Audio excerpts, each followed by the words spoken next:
February 23rd, 9:34 a.m. District Court, Defendant Lobby Number 2. How did the investigation go yesterday, Mr. Wright? Frankly, there are still a lot of gray areas. Or rather, the whole thing is one big gray area. Don't worry about me, no matter what the outcome. I'm ready to accept my fate. I believe in you, sis. Mr. Wright, let me offer you a word of advice. Yes?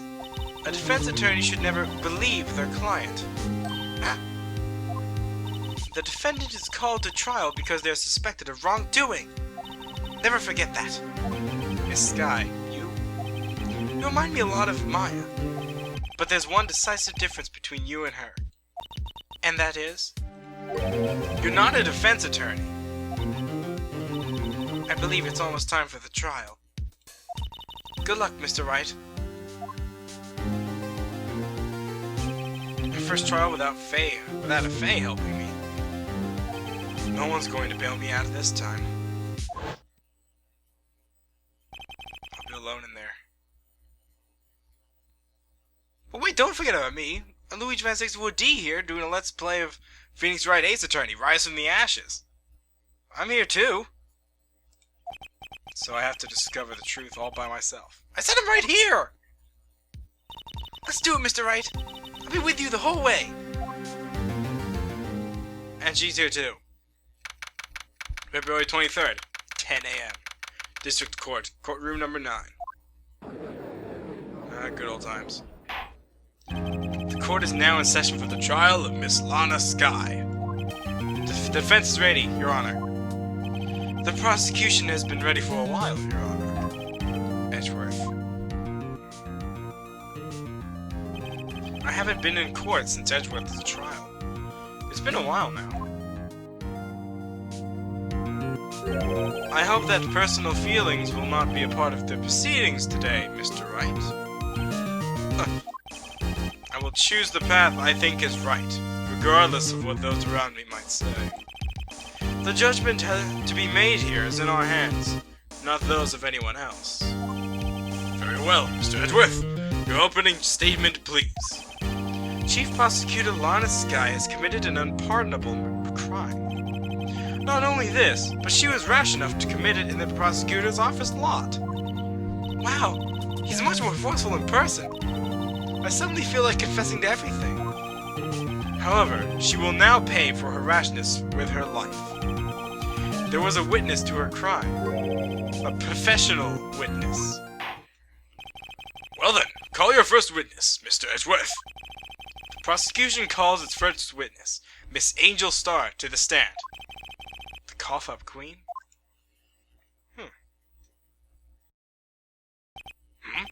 Haven't I seen you somewhere?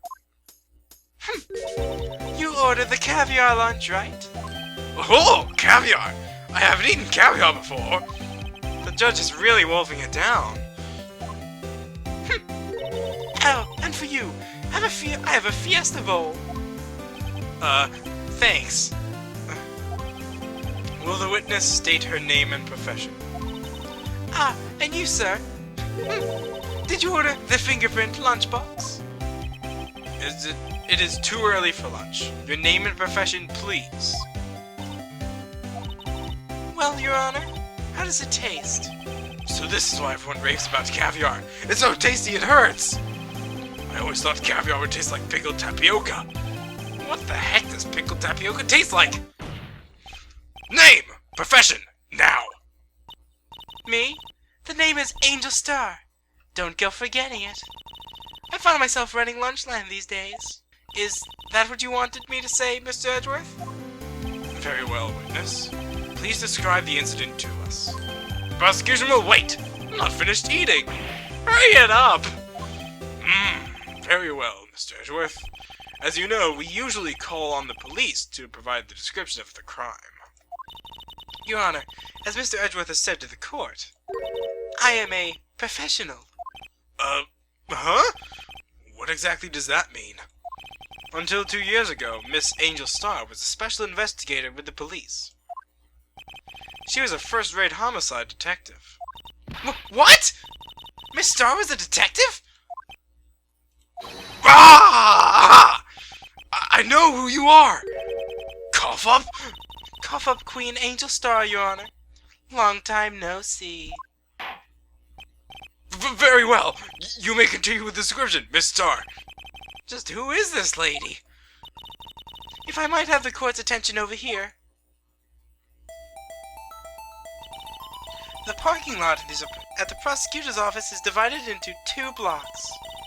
A block is for the prosecutor's office personnel. B block is for visitors and clients. A chain divider separates the 2 blocks. I suppose that's to keep visitors from taking up prosecutor's spaces, yes. The crime took place by the car in the back of A block, in the car's trunk. The killer stabbed the victim with a knife and went to drive the body out. Unfortunately for her, there was a witness, and an arrest was made on the spot. And who was this valiant witness? Why, it was me, Your Honor. Gonna have to take notes on this floor plan here. Witness, did you see the very moment of the crime? Of course, Your Honor. Immediately after that, I apprehended the chief prosecutor. It seems rather cut and dry, doesn't it? Well, Mr. Wright, I can't agree on principle, Your Honor. It seems that some poor losers are unwilling to accept the truth, Your Honor. Shall I proceed to crush what little hope they have remaining? If you can. Give them your worst, Miss Starr. Wait, are they talking about me? Witness's testimony. The witness's account. Somehow, I always knew a day like this would come. I was on my way to deliver a lunchbox to my boyfriend. When I sensed something, perhaps it was my finely honed detective instincts working. Then, through the wire fence, I saw the chief prosecutor standing next to the garage next to a garage car. The chief prosecutor was holding a knife in her right hand. Then, she thrust the pointy tip of the knife into Detective Goodman's chest. Bringing a lunchbox to your boyfriend? How touching. As you can see, there is no room for doubt. The key point of your testimony seems to be nothing other than the point of the knife which you saw being stabbed into Detective Goodman. So, how does it feel to be utterly crushed? I'm still thinking about that. It's merely a flesh wound, Mr. Wright. Very well, Mr. Wright. You may cross-examine the witness. There has to be a flaw. Somehow I always knew a day like this would come. Hold it! How did you know? I respect the prosecutor's basic abhorrence of crime. Yet their methods are ugly and twisted. Twisted methods will always lead to tragedy. The lunch lady's uninformed opinion is duly noted. Given that they are used to erasing inconvenient evidence on their whim. Killing off a detective that knew too much is merely an extension of that. Miss Starr, do you have something personal against prosecutors? I felt that I had found my dream job when I became an investigator. And if I hadn't been laid off by those prosecutors over there, I'd still be one. Laid off? She was fired. To me, prosecutors are nothing more than worms. That said, I am a pro, as you know. My testimony is unbiased and flawless. Very well. You may continue, Miss Starr. I was on my way to deliver a lunchbox to my boyfriend. Hold it! This boyfriend, he's the detective? Not that boyfriend, the security guard. That boyfriend? You have several? Yes, this boyfriend, that boyfriend, and the other boyfriend. Care to join? The yet another boyfriend position is still open for applicants. I'll stick with the lunch, thanks. Note to self, the judge had to think before replying. The security guard room is in the lot, in A block. It's up on the second level, so you can see everything from there. That would be the room with a security sign.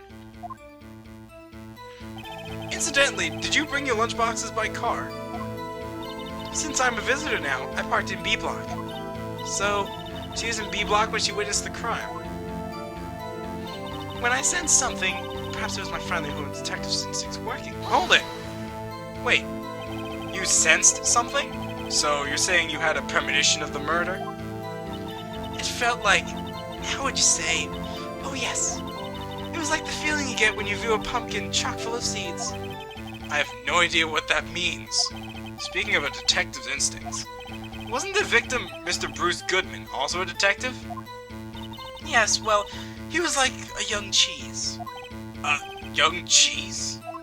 A pale white cheese, not yet tangy with experience on the streets. A greenhorn. I, of course, am hard, yellow, sharp as a tack. I bet you stink too. In any case, There is a lot. In a lot, I felt something stirring in the back of my mind. Then, through the wire fence, I saw the chief prosecutor standing next to a garage car. by garage car, you mean? Mr. Edgeworth's car, yes. Mr. Edgeworth's? Incidentally, the knife which the victim was stabbed was also Mr. Edgeworth's. Wasn't it? Indeed it was. What an odd case this is. And the person you saw, you are sure it was the defendant? I saw her from no further than 30 feet away. I am certain it was her. If she's telling the truth, we're doomed. Let's do what we can. Even if we don't have any proof, we can always complain. Witness! In your testimony, you clearly stated the following. Prosecutors are nothing more than worms. Ergo, you are a biased witness. You might want to keep those silly opinions to yourself in the future, Rookie. Huh? Rookie? Unless you're willing to risk the consequences of doubting me. I'll fry you like a fritter, crispy on the outside, chewy on the inside. That was inspiring. I believe I've heard that tagline elsewhere. You could cry plagiarism. I may be relegated on the lowly post of lunch lady, but my instincts are honed. A photograph? You took this? The moment I witnessed the crime, my reflexes took over and snap, I took a picture. In fact, one of my lunchboxes is rigged with a camera. Yeah, I suppose that's more exciting than just hanging it around your neck. This is the first time seeing this photograph. You think I'd show it to you, prosecutor? Think again. My boyfriend works in the photography division of criminal affairs. Well, this is most certainly a defendant. I'd better take notes on this one. Uh-oh. This is unmistakably an honest guy. So, what was the defendant doing at that time? The chief prosecutor was holding a knife in her right hand. Tell me more about this knife that the suspect was carrying. Well, I'd say the blade was around 10 centimeters long. Is that right, Mr. Edgeworth? Is it your knife? It is your knife, after all.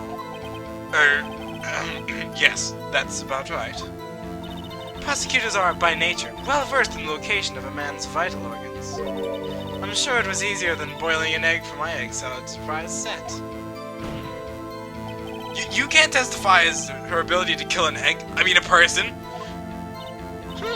Perhaps a chicken salad set would have been a better metaphor. So the defendant was holding a knife. What then? Then she thrust the pointy tip of the knife into Detective Goodman's chest. Hold it! Tell the court why you didn't try to stop this crime.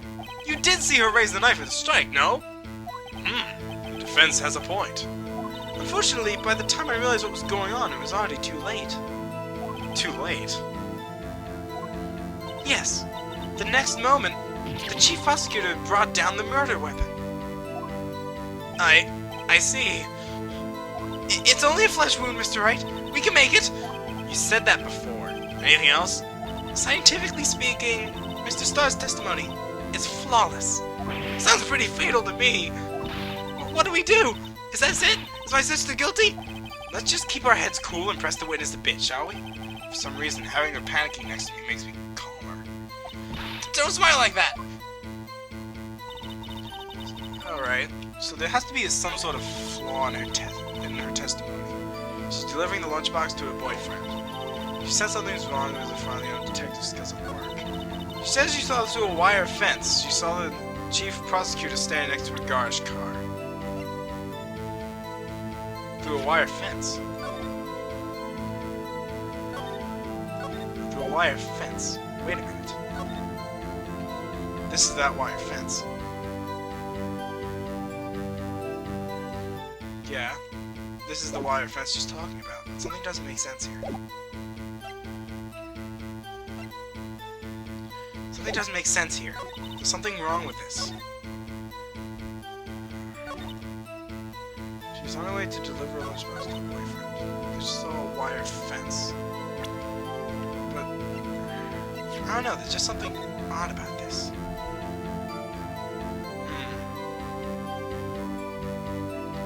But wait a minute. I just realized something about this photo. Ah, I think I can get her on this. But not at this one. She's holding a knife in her right hand. Wait a minute. But... Yes!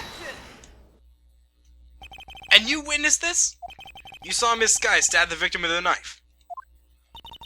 As I've already said, yes. I serve it on my finest salmon swirl lunch. Mmm! I'm sure that is a fine lunch. But, isn't that odd? Look at this photograph. Is this the photograph you took at the very moment of the crime? This is it not? Then why is Miss Sky not holding a knife?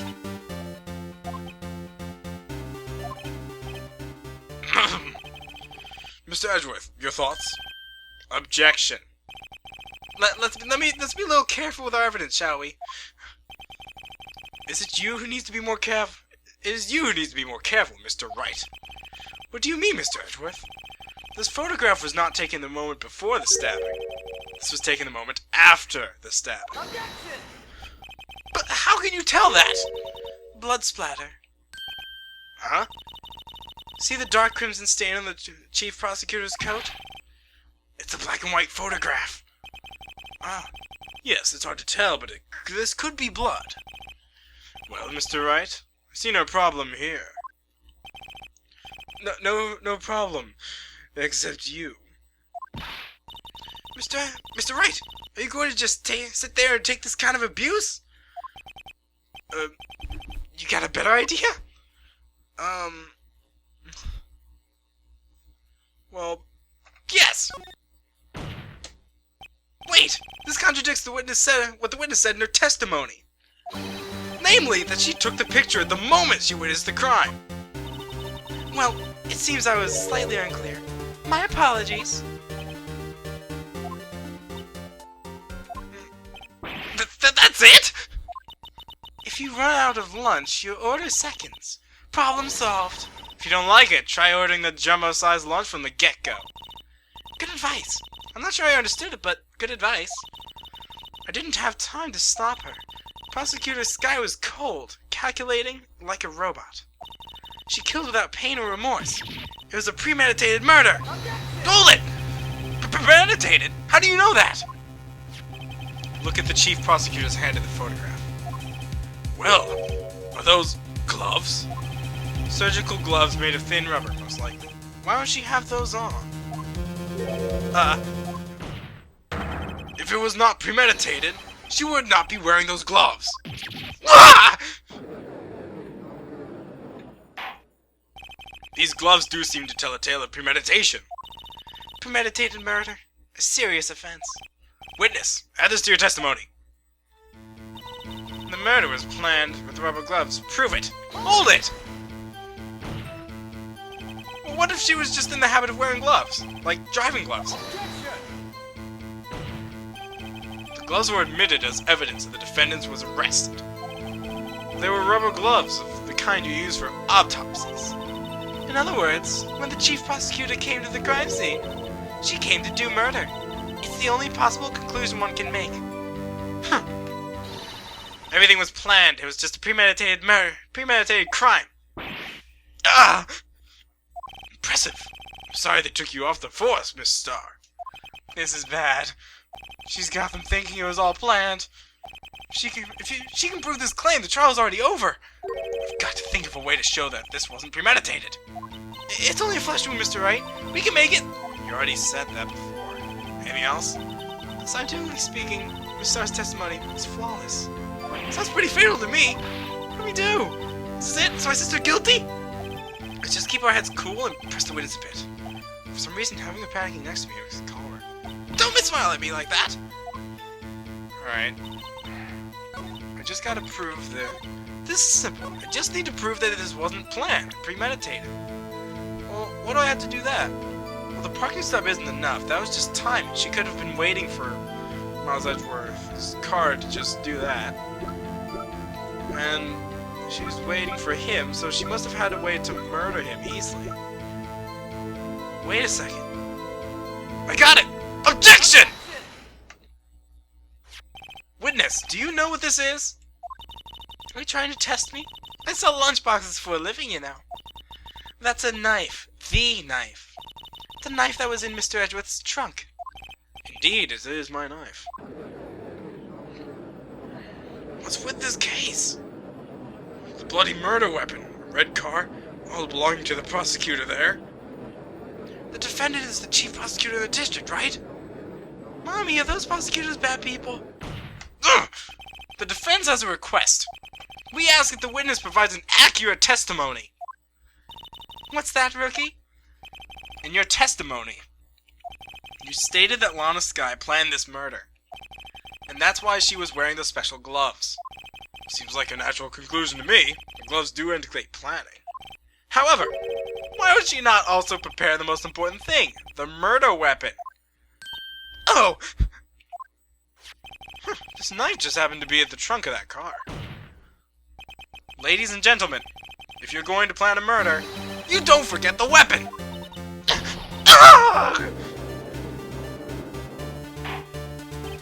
Order! Order! Order! Great, now the tide is turning in our favor. Great show, Mr. Wright. My sister's as good as free. Right. I believe the next lunch you'll be eating is humble pie. What? I hope you weren't deluding yourself into thinking that the tide has turned. Not over such a trifling detail. But this shoots a hole in the whole premeditated theory. Bah. The prosecution could care less if it was premeditated or not. The only one who seems to care is that lunch lady over there. The defendant, Lana Skye, murdered a detective with a knife. That is the only thing the prosecution needs proves. Nothing else. Very good, Mr. Prosecutor. I suppose you think you're clever now. But you know as well as I do that she's planning on killing him. It was planned. If she wasn't, why would she have been wearing... I believe I'd like to hear your testimony again. Witness, please tell us only what you saw, not what you thought. How dare you? My powers of deduction are not to be underestimated. Really now? Angel's deduction. Lana Skye intended to murder Detective Goodman. That's why she called the victim all the way to the prosecutor's office. I'm sure the chief prosecutor had a grudge against the victim. Nothing else could drive that human machine to plunge a knife in again and again. The victim was summoned from the police department to the prosecutor's office. It does sound a lot like premeditation, doesn't it? So, if I order pizza, does that mean I'm planning to kill the delivery boy? In any case, the defense may now cross-examine the witness. Alright. She's really fierce now, isn't she? Lana Skye intended to murder Detective Goodman. Hold it! You said that, but you haven't told us how you know! That's what I'm about to tell you, rookie! I believe what she just said was a mere prelude to the story she's about to tell. Try not to interrupt her again. Rookie. Never interrupt the storyteller. It's like pulling the bun out of the oven half-baked. Something's half-baked, alright, and it's you. Try not to confuse the defense, witness. They're not very quick on their feet. Now, why did you believe the suspect had intentions to murder the victim? Her actions speak for themselves. That's why she called the victim all the way to the prosecutor's office. Hold it.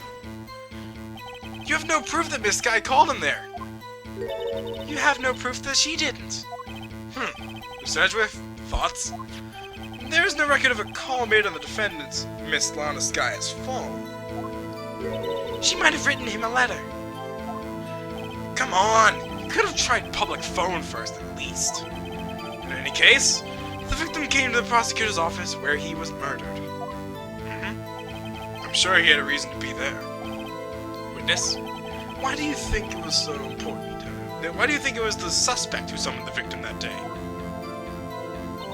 I'm sure the chief prosecutor had a grudge against the victim. Hold it! What kind of grudge? Well, I wouldn't know that.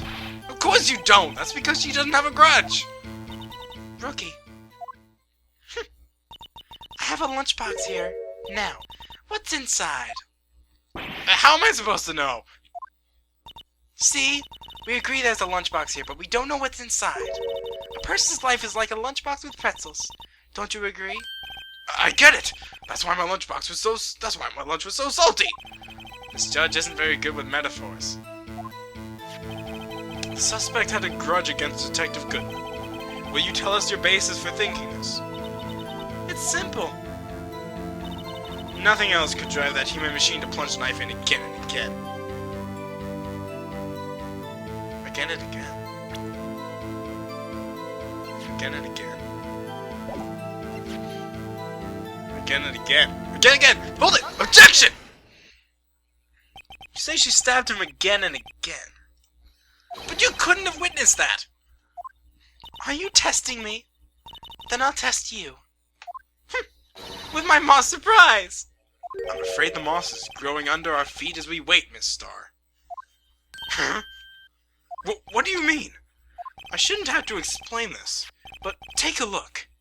The autopsy report states the death was due to a loss of blood from one stab wound. Ha! You're right! Good show, Mr. Edgeworth. What a hunk! He's my hero, really! What about my objection? No one noticed? A witness? You got the crime scene set, right? Oh, thanks. I'd already believed that no one could mistake ketchup for blood. But now, I realize that such mistakes are possible. So, you're saying you mistook something for blood? When she lifted her knife, I thought I saw blood at her breast. Splattered blood from her victim. That's why I thought she must have stabbed him at least twice. Then tell us what you saw, what you thought that you thought was blood. Testify. Her red muffler looked like blood to me. That's how ghastly the whole scene was. Well, I guess that's what I get for jumping the gun. Well, her red muffler. Yeah, like a scarf. The chief prosecutor always wears one around her neck. So she could have easily hanged at the moment's notice, I suppose. She's right. Miss Sky was wearing a red scarf, wasn't she? But wait, isn't it odd that you mistook that for splattered blood? Well, people often mistake my beard for a bib. A judge with a bib. That's why this place feels so much like kindergarten sometimes. Actually, I think I saw some traces of blood on her chest.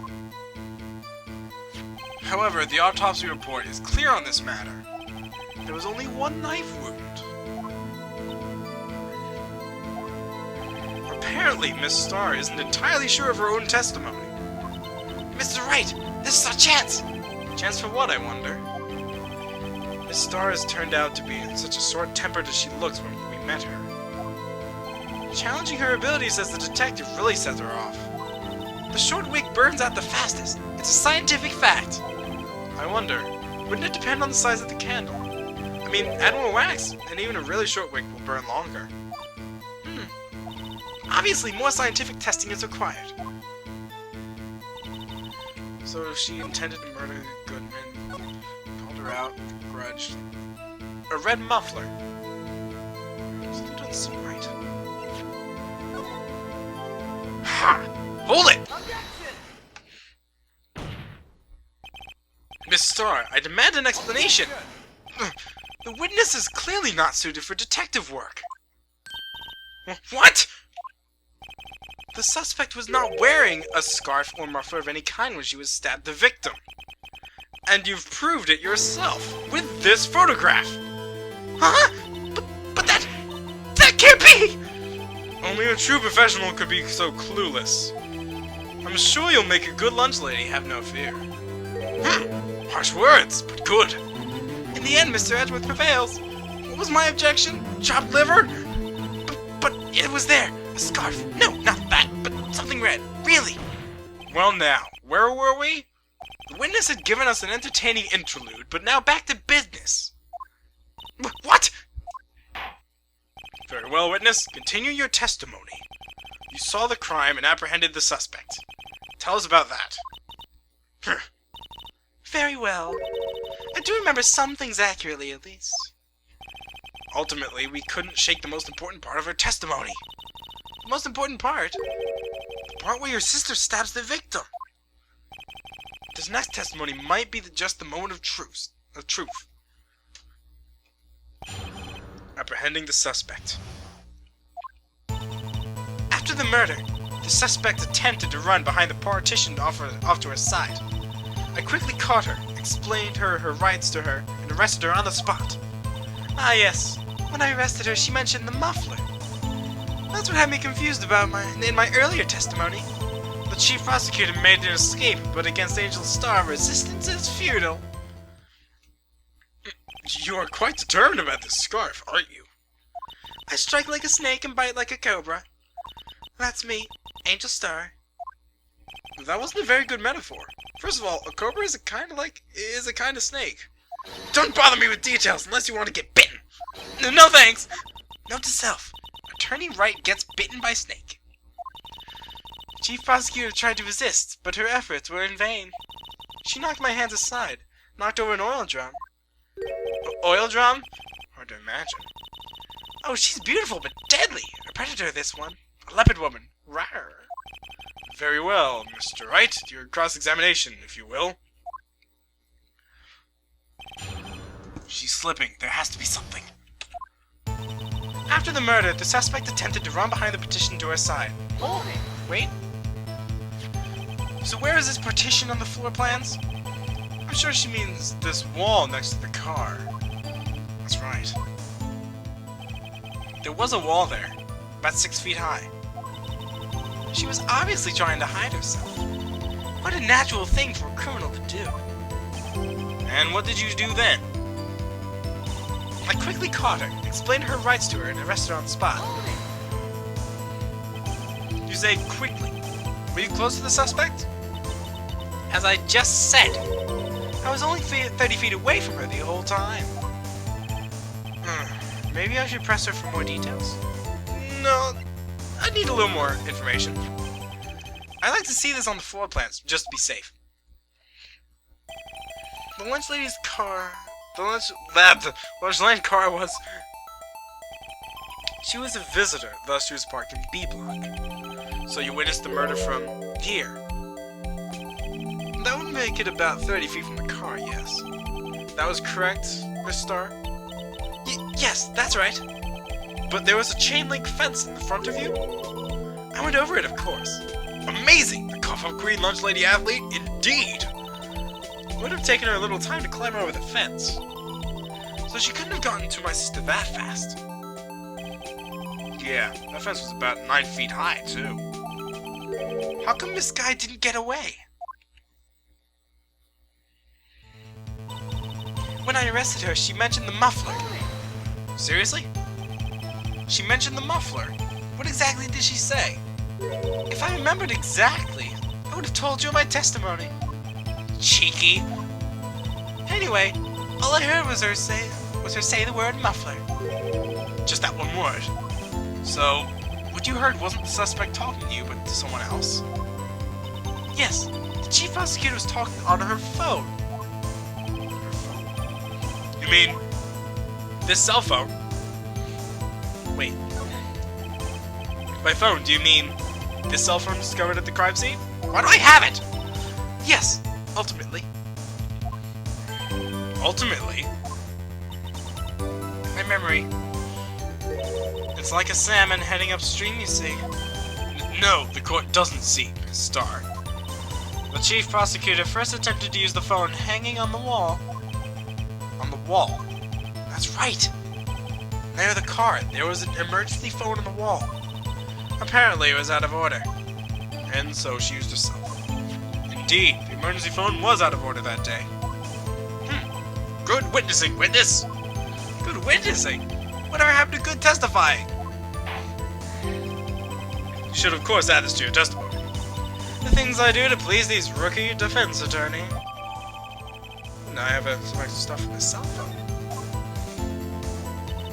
She gave up trying to use the phone on the wall, just used her cell phone. Do you think you could restate the testimony for the court? Aha! I was going to ask the same thing! I'll only say this one time, so listen close, rookies.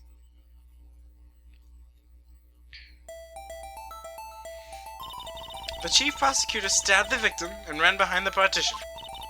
She then picked up the emergency phone on the wall, but it was out of order. So she pulled out her own cell phone out of her pocket. And during that time, you climbed over the chain link fence. Then, when I boldly grabbed her arm, the chief prosecutor hung up her phone. And you saw her doing this. What is it, Mr. Wright? The chief prosecutor made it to escape, but against Rachel Starr, resistance is futile. I don't care about that. What's important is this wall and this cell phone. Because it's impossible! I have to conclude that you have a personal grudge against Miss Lana Skye. The witness is a former detective. Her testimony is unmarred by personal bias. Well, who would have thought that you would be my knight in shining armor, prosecutor? You who, together with the chief prosecutor, kicked me out 2 years ago. Well, Miss Starr, this is a fatal contradiction in your testimony. How do you explain this? I don't know what you're talking about. Mess with me, and I'll make you cough it all up. Let's look at the floor plans. You said you witnessed the crime from this point. However, if that's true, you couldn't possibly have seen Miss Skye making a phone call! I believe you see what I'm getting at. That emergency phone was on the back side of this partition. If indeed you were in B block, you couldn't have seen it! What? What? Order! Order! What is the meaning of this? It's simple, Your Honor. She's not coughing up lunch. She's coughing up lies! Yeah. That's quite a claim, Mr. Wright. Perhaps you will allow me a question. Tell us exactly what lie this witness has told to the court. Here's where the counterattack begins. Can't afford to get this wrong. The witness lied about where she saw it. No, I don't want to do this. No, I'm in the middle. I've got this going. I need a mental break. She lied about where she saw it. She tried to use the emergency phone, but it was out of order. What is significant about this fact? Nothing. It would be pointless for her to lie about it. Pointless to lie. I see. The witness did actually see Miss Skye using an emergency phone. In other words, Miss Starr witnessed the crime from a different location. A different location? That's a pointless lie if I've ever heard one. Before you call my lie pointless, at least let me tell it. Let me ask a question to our clever wordsmith, Mr. Wright. Just where was the witness when she saw the crime? All the testimony we've heard up till now points to one direction. The place where she witnessed the crime was here. Take that! This is the only place where she could have been. The security guard room? Indeed, the security room at the underground parking lot is well positioned. It's built on the second level so you can see the entire lot. She would have been able to see the emergency phone from there. But why there? There are many other places where she could have been. She could have seen the phone. Not in this case, Your Honor. The witness, not being part of the prosecutor's office, couldn't park in A block. The only place where she could have seen the crime is in the back of this partition is here. I remember in your testimony you said you brought a lunch to your boyfriend in the security guard room, yes? Well, Miss Starr, How many years have I been getting this the better of men? To think that the tables would have been turned. Today, a man has got the better of Angel Starr. Order! Order! Witness! What have you done? You used to be a detective. You should know better. I'm not turning back. The guilty will be punished. And I'll do what I must to make sure justice prevails. The guilty. Is she talking about Miss Skye? Mr. Wright, doesn't this strike you as odd? Why did Miss Starr lie? It doesn't even make sense. Huh? She could have just said she saw the crime from the security guard station. It wouldn't change anything. Exactly. This photograph tells all. It was the defendant who stabbed the victim. That truth still stands. Hold it! It still stands. I disagree, Mr. Edgeworth. What? If a witness is found to be lying and is guilty of perjury, she knows this. She wouldn't risk that without a good reason. So tell us what a reason was, Mr. Wright. Uh-huh. Me? Who else? Mr. Wright, let's review what we know. Miss Starr witnessed the crime from the security guard station. But she lied and said she saw it from B block. It must make a vital difference, but what? What could it have changed? So, she lied about being... She was at the security room, where she could see everything, but instead she wanted to be at B block, where she could see all that. But why would she make that one difference?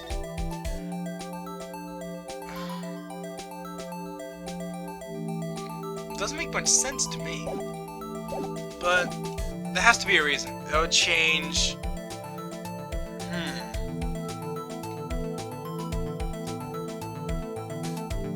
Would that change the... That wouldn't change the lighting at all. She could still see it, but... Would that change the... angle? Why, the angle at which she saw the crime occur would change.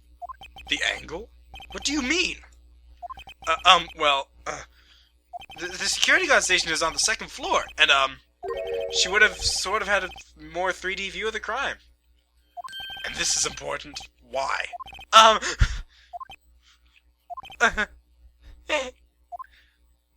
Perhaps you'd like to reconsider, Mr. Wright. Mr. Wright! Let's review what we know. And I guess that was wrong. So she saw it from the security guard station, but she wanted to be from B block. Oh, duh! That would change the distance! It changes the distance between her and the scene of the crime! Objection! My condolences, Mr. Wright. But one look at the floor plans makes it quite clear. The distance between the scene of the crime and the guard station is 30 feet. I don't see how that would change what she could see. Hold it! What she saw is not the question here. What matters is the time it would take for her to reach the scene of the crime. Miss Starr, you witnessed the crime from the security guard station. Now, how long did it take you to go from there to the scene of the crime where you arrested Miss Skye? What witness? You. Yes? You ordered the squid wheels, right? The quality of my lunches have gone from low to inedible. I was bringing a PB&J lunch with fresh boysenberry jam to my boyfriend. Boysenberry for a boyfriend. He wasn't in the station, so I waited. I witnessed the crime from the glass-walled station. And before I knew what I was doing, I found myself running down towards the scene. But the door was locked. I couldn't open it.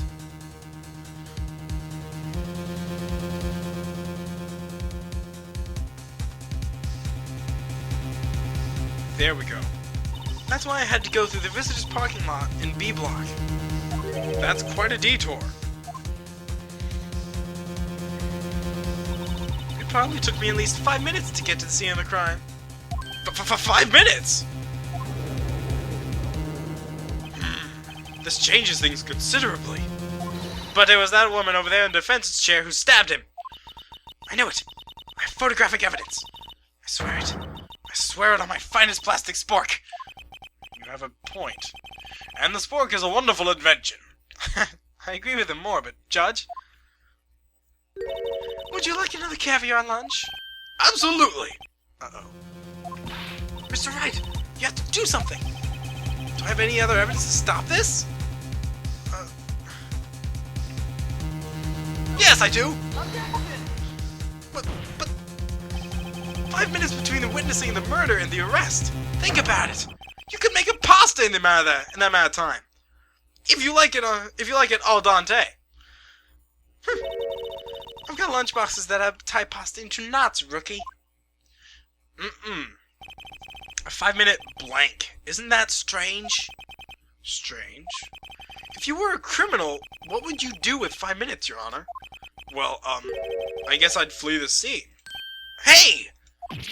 Don't get me the wrong idea. I didn't kill anyone. But you have the instinct of a killer. You would run. But this time was different. Miss Skye dawdled in the scene of the crime. She even had a picture taken. No true criminal would act this way. It's inconceivable.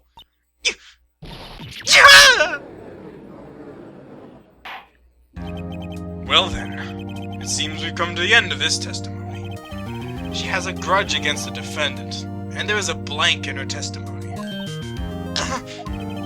Mr. Edgeworth, is the next witness ready to go? Unfortunately, I appear to have overestimated this witness on account of her professional history. We did it! That can't shut, Mr. Wright. That was too close! I'm afraid that the cough-up queen has been dethroned.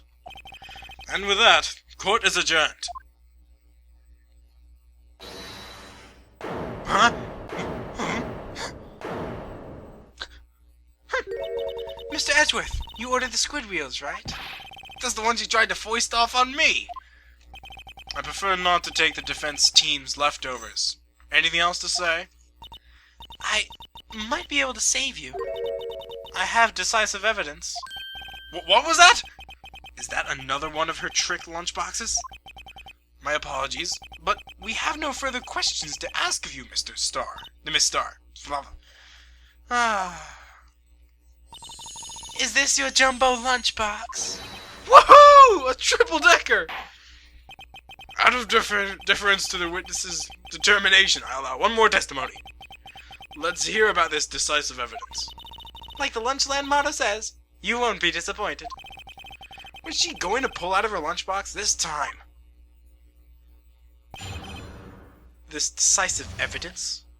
I should have mentioned those 5 minutes when I wasn't looking at the crime scene. And now, to the matter of the victim's shoe. Did I not bring this up? 2 types of blood were found on this shoe. One, of course, is the victim's, and the other was the defendant, Miss Lana Skye's blood. This shoe proves it. It's flawless, decisive evidence. What? There was blood found on the shoe? Try Lunchland for all your lunch and decisive evidence needs. What? Objection! Witness! What's the meaning of this? Why is this the first time I've heard of this evidence? Simple. As I've already said, I don't trust you with evidence, Mr. Edgeworth. That's why I took the liberty of investigating this myself. And you had blood tests performed? Didn't I mention? I have 3 boyfriends in forensics.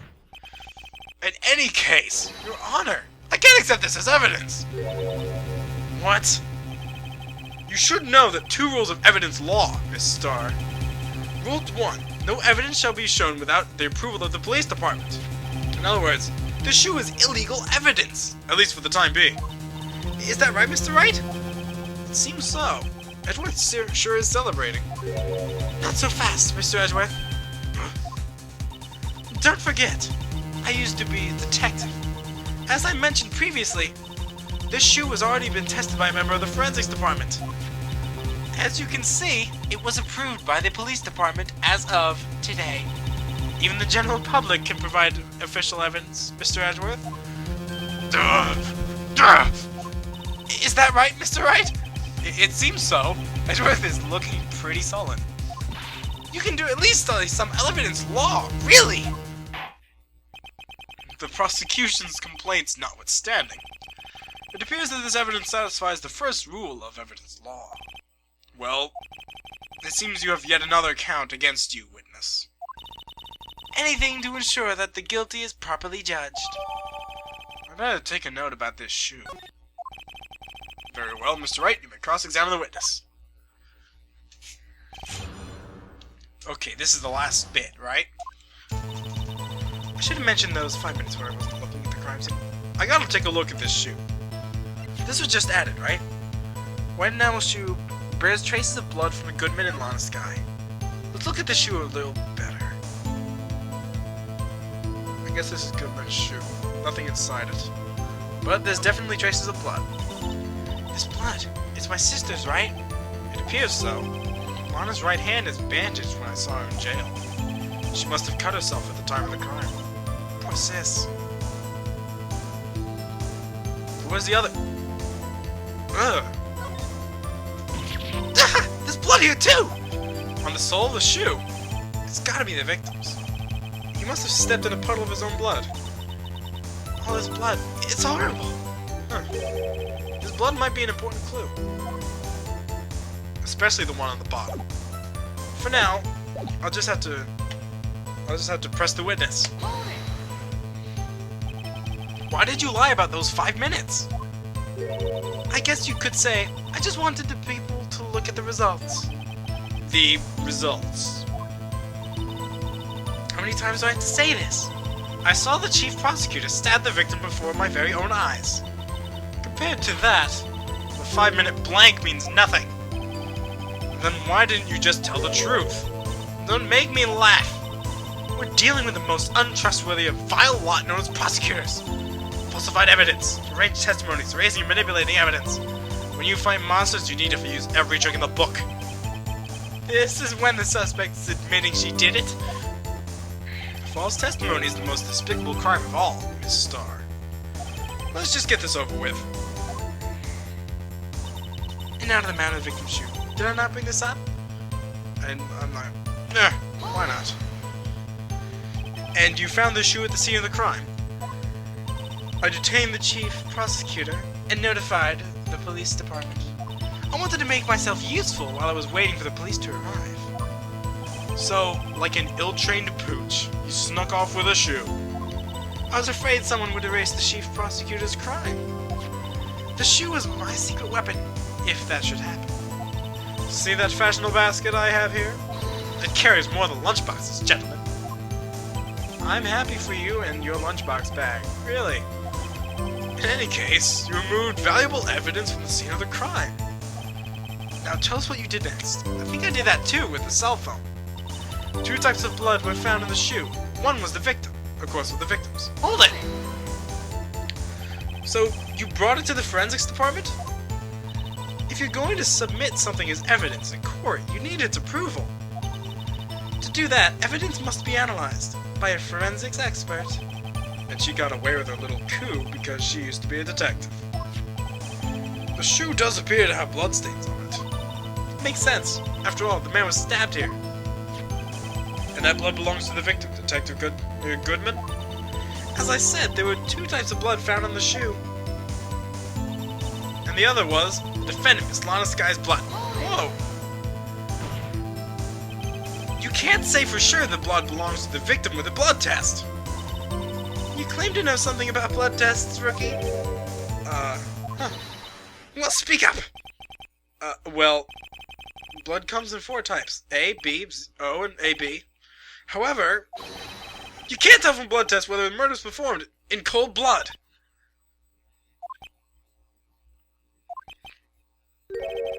That's just a figure of speech, Mr. Wright. Actually, if you combine all the various blood tests, there's a million of types. It's practically impossible to narrow a blood sample down to one person. Or so I hear. Millions of types? If I had a little more time, I would have gotten DNA test results. But they said there's very little doubt it could be anyone else's but Miss Lana's skies.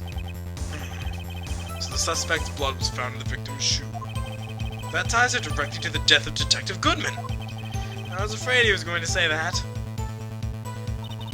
His shoe proves it. It's flawless decisive evidence. I can't let this evidence go through without a fight.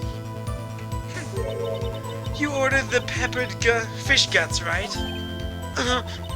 Some like it hot, Mr. Wright. Some, like your client, season enough hot water to make a whole batch of soup. Mr. Wright, do you or don't you have a problem with this shoe? A problem? This is critical. What's wrong with the victim's shoe? There's a problem. If I'm not imagining things, I say there was one critical problem with this evidence. A clear contradiction. That gleam in your eyes. You're still young, rookie. I'd give you a peppered fish gut now. But you couldn't take the heat, could you? Let's hear what Mr. Wright has to say. What is contradictory with the victim's shoe? Show us the problem with the evidence. Well, see, there's 2 patches of blood. What worries me is this right here. I wonder if you noticed. There's blood on the bottom of this shoe. Don't mess with me, rookie. Or it'll be your blood on the bottom of my shoe. Indeed, there is quite a bit of blood on the bottom of this shoe. That makes sense. The victim was stabbed with a knife. What could possibly be contradictory about blood in the shoe? Well,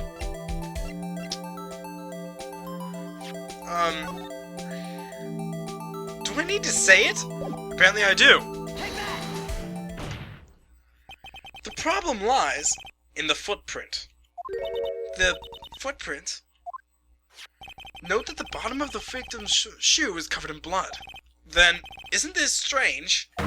Why are there any bloody footprints found in the scene of the crime? Aha! As you can see, there were no traces of any footprints at the scene of the crime. That contradicts your claims about this shoe! This picture only shows part of the floor, so there could have been bloody footprints.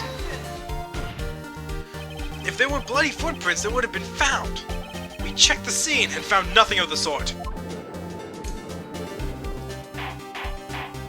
Order! Order! Order! Well, witness? What? Huh? Good going, Mr. Wright, but it's true that the lack of a footprint is a contradiction. But then we have to ask why there wasn't a footprint. Oh. It's true. There has to be a reason why there wasn't a footprint. Think, Mr. Wright. Think! Hey, I don't know why it's not there. I'm just good at finding contradictions. What?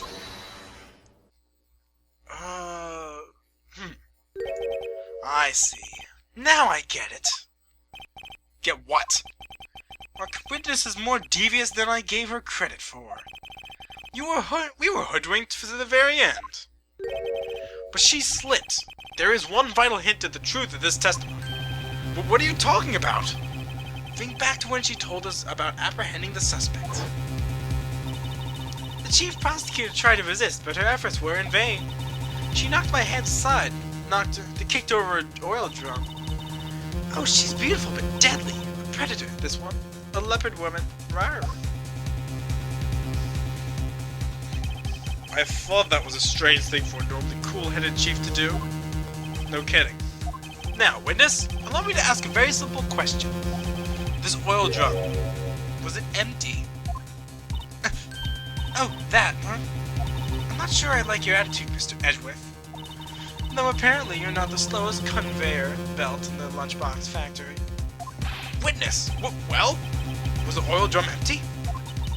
The oil drum kicked over by the chief prosecutor was brimming with water. What, water? What does that mean? Still don't get it, Mr. Wright. Do you want to know the reason she kicked it over? The real reason? Aha! You don't mean... Yes, the suspect kicked over the oil drum for one reason and one reason alone. To erase the bloodstains that would become evidence against her. Wah! This ties things up quite nicely. bloodstains left on the victim's shoe tie her quite clearly to this murder. Then, after the deed was done, she kicked over an oil drum to erase the telltale signs. Why, that's the prosecutor's specialty, erasing evidence. That reminds me, Miss Skye's right hand was hurt. She didn't say she cut herself when she stabbed him? Didn't she say that? So my sister's blood on the shoe, that's when it happened? Well, I see no reason to prolong this trial. Mr. Wright, do something, please! What? What can I do? Your sister has confessed to the crime and she's tried to conceal it. But... Enough. There is no need for further debate. The verdict, Your Honor. Very well. But Angel Starr's on the prosecution's side. She could have been lying about the water. This court finds the defendant, Miss Lana Skye.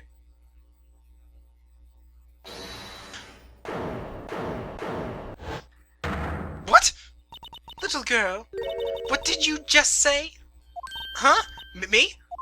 Did you say that I, Angel Starr, was on the prosecution's side? Well, yeah, you are. You're saying my sister hid evidence by erasing the bloody footprints. Well... I thought you had your fill, but here you are demanding a second helping. Another lunchbox. A lunchbox called evidence. But wait! Witness, don't tell me you have something else. Objection! You've reached your verdict, Your Honor. Any further comments will be held in contempt of court. Your threats don't scare the cough up, Queen. Look at this! Ah!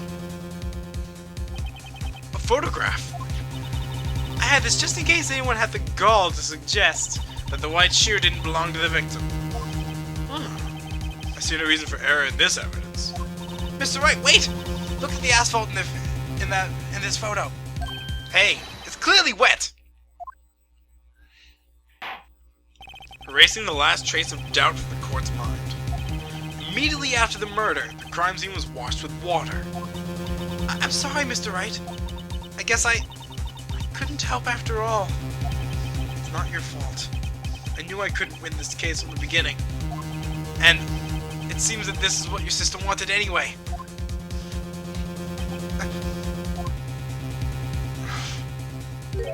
I'm sorry, Maya.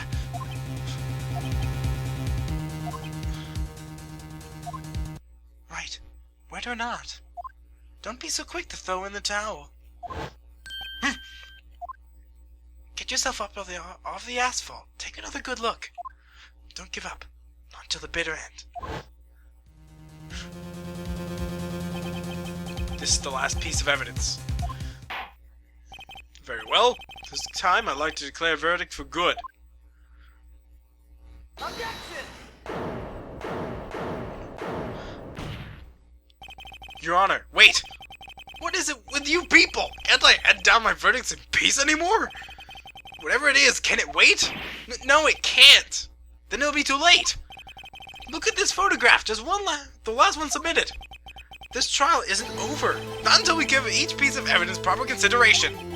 So, Wright, are you saying there's a problem with this latest piece of evidence? Yeah, I'll think later. Yeah, there's a problem. Right or wrong, I've got to go ahead with this.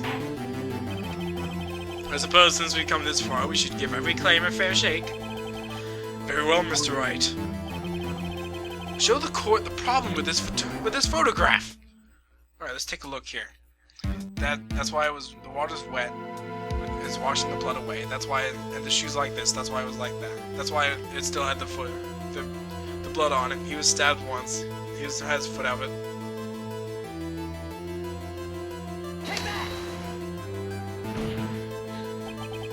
The problem in this photograph is here. What's this? There's something poking out of the car's muffler. What did you just say, Mr. Edgeworth? Your Honor, you just said muffler. However, I can see no trace of a muffler or scarf in this kind of photograph. A muffler is also a part of a car or motorcycle, Your Honor. Just think of it as part of the exhaust system, a pipe. I see, and I see. What's that suspicious-looking claw sticking out of the car's muffler? Huh. So what if there's something sticking out of the muffler? So what does it have to do with this case? Nothing. Absolutely nothing. Sorry, Miss Starr, but it's not going to be that easy. In fact, you've already told us why this is important to the case. You said it's as much in your testimony. What? Let's hear what Mr. Wright has on his mind. Tell us why you think this piece of cloth in the muffler is related to the case. Take that!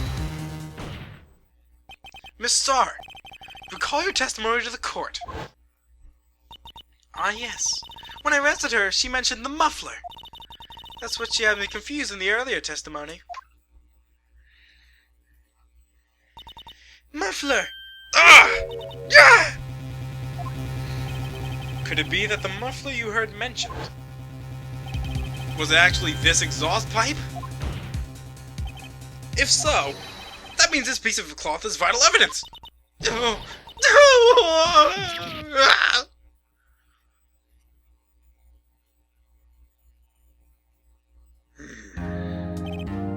Well, it seems we have to suspend the proceedings. Suspend? I find myself wondering about that piece of cloth. If we leave any questions unanswered, we would do a disservice to the law. Have the car at the crime scene inspected at once, and bring me that cloth. The verdict will wait until after we've seen all the evidence. Agreed? I suppose so. Whew. That was close. But made it, at least for now. The court will adjourn for a 30-minute recess. It's lunchtime, after all. He's still hungry?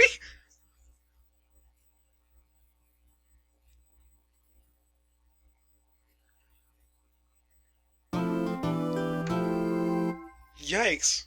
That was way too close. Wonder what kind of new evidence will pop up because of that muffler. Oh dear. Well, I'm gonna... Oh, I can't even enjoy a nice lunch because she kept giving me squid wheels.